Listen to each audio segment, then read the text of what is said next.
नमस्कार। आज के मुख्य समाचारों के साथ स्वागत है आपका उत्तरापीडिया में। आज की सुर्खियों में है कल वित्त मंत्री निर्मला सीतारमण द्वारा प्रस्तुत केंद्रीय बजट। आइए जानें बजट की कुछ प्रमुख बातें। वित्त मंत्री ने बताया कि चालू वित्त वर्ष में अर्थव्यवस्था में 7.7% की गिरावट रहेगी। कोरोना के बाद आए इस बजट में कई विशेषज्ञ राजकोषीय घाटे को कम करने के लिए कर वृद्धि की आशंका जता रहे थे। हालांकि आम आदमी की जरूरतों पर इस बजट का कोई विशेष भार पड़ता नहीं दिखाई दिया है।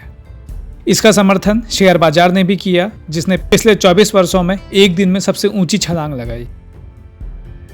इस बजट में स्वास्थ्य सेवाओं के सुधार पर 2.24 लाख करोड़ रुपये आवंटित हुए हैं। बजट में पेट्रोल पर 2.5 रुपये और डीजल पर 4 रुपये का उपकर लगाया गया है। हालांकि वित्त मंत्री ने कहा कि इससे इन पेट्रोलियम उत्पादों की कीमतों में कोई फर्क नहीं पड़ेगा। इसके लिए सरकार ने इन उत्पादों पर अपने दूसरे मद में लिए जाने वाले कर कम कर दिए हैं। कृषि क्षेत्रों की मजबूती के लिए कुछ नए उपकर लगा दिए गए हैं। कई उत्पादों पर कस्टम ड्यूटी बढ़ा दी है, जिनका लक्ष्य आयात घटाना और निर्यात बढ़ाना है। एमएसएमई को बढ़ावा देने के लिए पिछले वर्ष से दुगनी राशि 15,700 करोड़ का प्रावधान किया गया है, जिसमें वन मैन आर्मी की तरह स्टार्टअप शुरू करने की व्यवस्था की गई है। बजट का सबसे तेज और सबसे अच्छा असर शेयर बाजार में देखने को मिला। शेयर बाजार 2,314 अंक उछलकर 48,600 में पहुंच गया। पिछले वर्ष बजट के दिन शेयर बाजार 900 अंक गिरा था। अब एक देश एक राशन कार्ड और स्वामित्व योजना पूरे देश में लागू होगी, जिससे प्रवासी श्रमिकों को विशेष लाभ मिलेगा। 2021 में होने वाली जनगणना अब डिजिटल माध्यम से होने जा रही है। इस वर्ष का रक्षा बजट 4.78 करोड़ रुपया है, जो पिछले वर्ष 4.71 करोड़ रुपया था।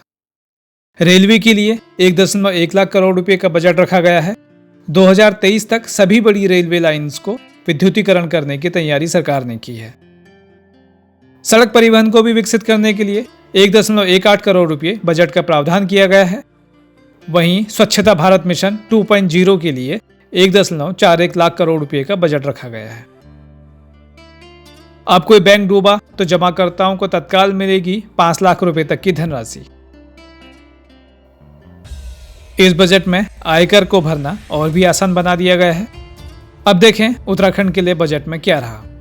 उत्तराखंड को अगले 5 साल में केंद्र से लगभग 90,000 करोड़ रुपए का अनुदान मिलेगा, जो राजकोषीय घाटा कम करने के साथ कई विकास योजनाओं में काम आएगा। उत्तराखंड में ग्रामीण क्षेत्रों में कई वेलनेस सेंटर खुलेंगे। देश में 100 नए सैनिक स्कूल खुलने जा रहे हैं, जिनका लाभ उत्तराखंड को भी मिलेगा। ऑपरेशन ग्रीन स्कीम में 3 से बढ़कर 22 उत्पाद हुए शामिल, जिसका लाभ भी राज्य को मिलेगा। स्टार्टअप को मिलेगा लाभ। हॉलीडे टैक्स 2022 तक बढ़ाया गया। रेल, सड़क और अन्य विकास कार्यों को तेजी से आगे बढ़ाने के लिए बजट से गति मिलेगी। ये थे बजट से जुड़े कुछ विशेष समाचार। उत्तरापीडिया में जल्द ही फिर मिलेंगे किसी नए विषय के साथ। आपका दिन शुभ हो। नमस्कार।